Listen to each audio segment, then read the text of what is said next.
For us to win this fight, indeed, Prof, decisions must be made on what we call decision-based policy formulation or decision-making.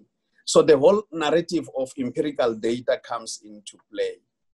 And one of the things that we are doing as StatsSA specifically is to look at the health and behavioral perceptions, and we have been doing such surveys during the COVID-19 environment.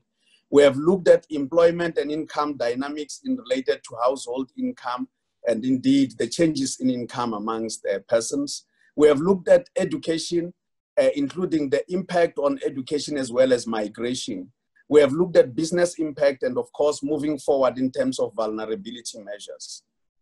Now, these things, we are not doing them alone. As we do our regular surveys, we also engage other institutions.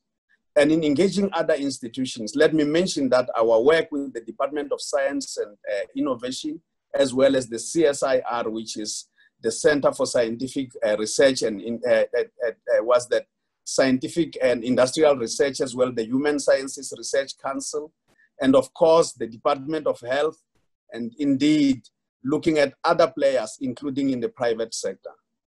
We have worked with people and players in the private sector to look specifically at issues of mobility data from telcos, to look at weather indices and patterns, to look at the modeling issues. And this is the work that is done by a consortia of people. And we are saying these debates will assist us as a nation.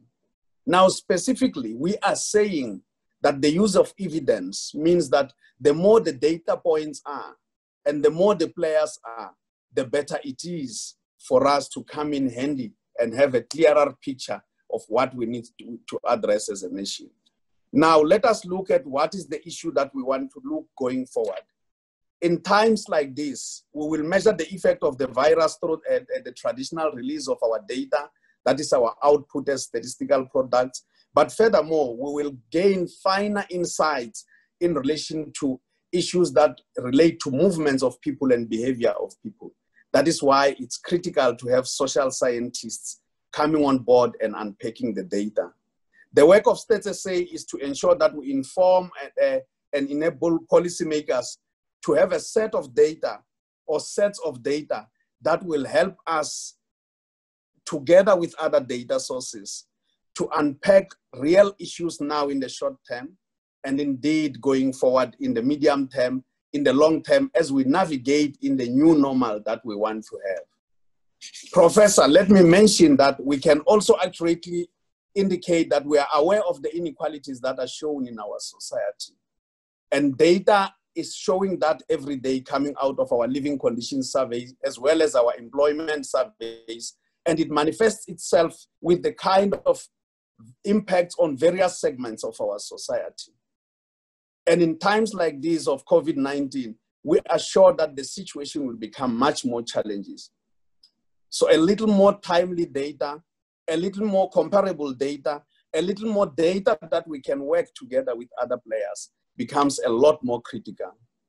Women-headed households, for example, women living in rural areas, and in particular Black women, are affected the most, and the evidence reveals that all the time. And we wonder what will happen now in the COVID-19 environment and beyond.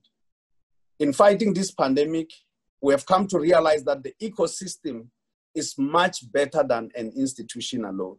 And it's critical that we talk about the data ecosystem in decision-making. One of the things that we look is when we look at the individual institution alone, the value system of that institution works on its own from end to end.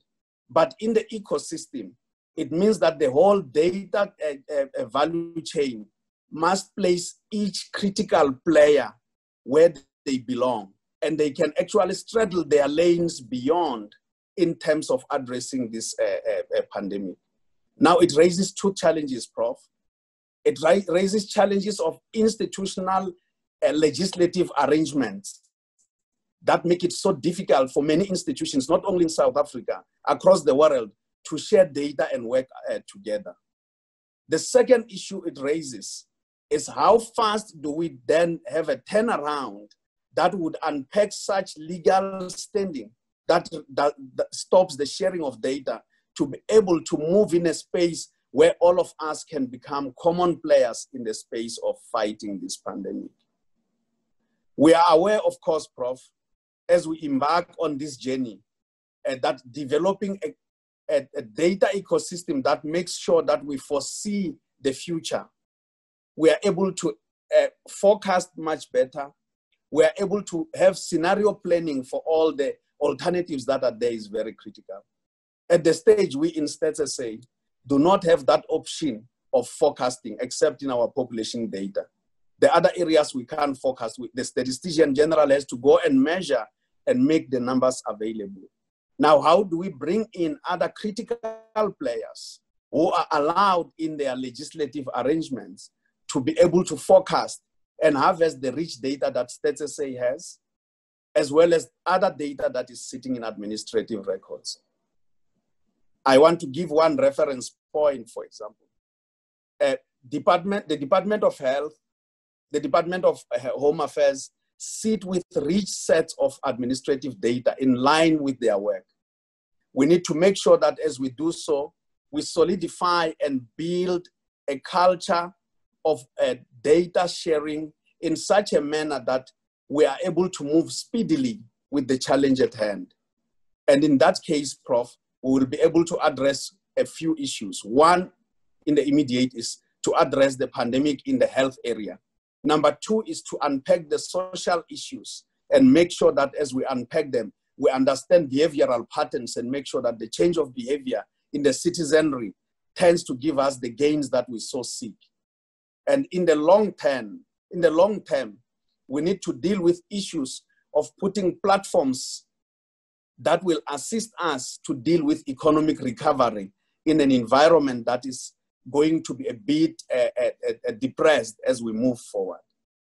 And lastly, all these players that we are talking about, and some of which I haven't mentioned, must form a scientific advisory.